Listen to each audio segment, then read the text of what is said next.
Bonjour, je m'appelle Adam.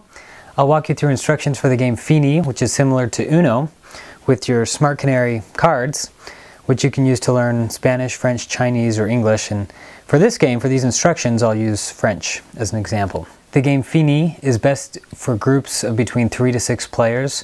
You could do it with 2 players, or if you have the starter 2 deck as well, you can have bigger groups, as many as 10 or 11 players.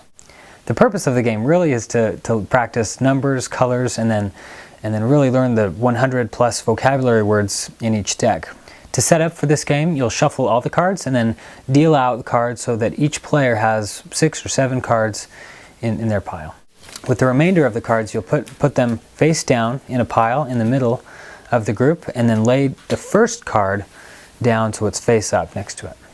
From there, each player has a turn going around in a circle to lay down a card.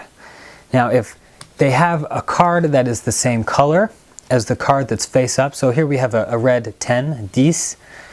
If there's a red card face up in the middle of the group, then I can put that down on top of it and use that card.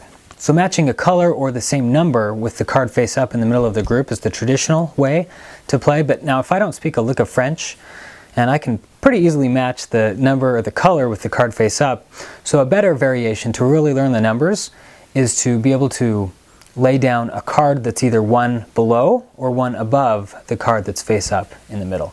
So if I see a 9, a 9, or 11, 11, that's face up in the middle of the card, then I can put down my 10 because it's one above or one below that number in the middle. Now as we're going around in the circle, it comes to my turn. I don't have either the same color or a number that fits with the card face up in the middle of the group. That's when I pick up one card from the pile face down, and if I can use it right then, I can put it down. Or if I can't, then I keep that in my hand and I've gained another card, which is bad. I'm trying to use all the cards I can first. So this is a great game to learn the numbers 1 through 12 really well and all the colors. In the decks we also have the numbers 20, 30, 40 up to 100. So here you'll see 30, which is 30 in French. It says carte fête. It's like a party card. It's a wild card.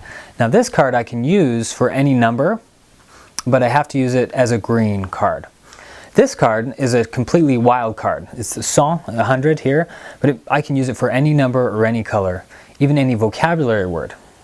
So once we have our numbers down and our colors, and we've started to really learn the vocabulary words that are in the middle of each card here, that's when we can start to build sentences with the cards in my hand. And then if I can build a sentence, I can lay 2 or 3 cards down at the same time if it makes a coherent sentence. For example, let's say that there's a card face up here, it's green.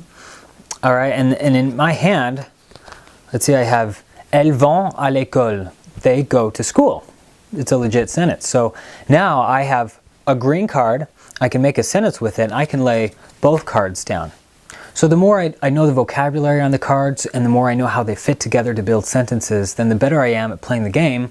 And that's part of the design is to help students want to learn the vocabulary quickly so that they can compete better at the games. So that's the basic way to play Fini, similar to Uno. And there are different variations that teachers or the students themselves can add to the mix to be able to practice the numbers, colors, vocabulary words even more. One of those variations is when a student puts down a card. Say I have a 5, I put that down on a 6, then I have to say 5 plus 6 égale 11. I have to say 5 plus 6 equals 11. Another way to change up these traditional rules of playing Fini or similar to Uno is you can designate these party cards as special playing cards. So in a typical Uno deck we'll have reverse, where the rotation of the game is changed, or skip. So if I lay this down, it skips the next player. They don't get a chance to lay down a card. Or swap hands. And if a player's doing better than I am, I can actually grab his or her deck and swap hands. So you could designate, instead of using these as wild cards for numbers, designate these as skip, reverse, or swap hands. All right, those are the instructions for the game Fini. Have fun learning French.